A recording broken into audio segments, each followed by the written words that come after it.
ମୁଁ ବହୁତ ଦିନରୁ ଭାବିଲିଣି ଗଙ୍ଗଶିଉଳି ଫୁଲର ଚା କରିବି ବୋଲି। ଆଜି ଟିକେ ଟାଇମ୍ ବାହାର କରି ଚା କଲି। ଦେଖନ୍ତୁ ଫୁଲର ନାଳ ଗୁଡ଼ା ଛିଣ୍ଡେଇ ଦେଇଛି। ସେଥିରେ ଆମର ଅଦା ଗୋଲମରିଚ ଛେଚିକି ପକେଇଦେଲି।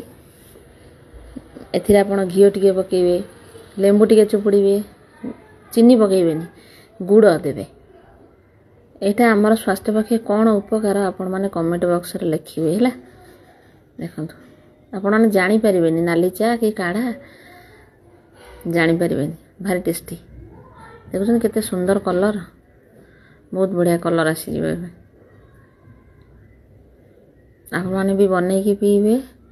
ଆଉ ଏଇଟା କ'ଣ ଆମ ସ୍ୱାସ୍ଥ୍ୟ ପକ୍ଷେ ଉପକାର ଆପଣମାନେ କମେଣ୍ଟରେ ଲେଖିବେ। ଆପଣମାନଙ୍କ କମେଣ୍ଟକୁ ଅପେକ୍ଷା କଲି।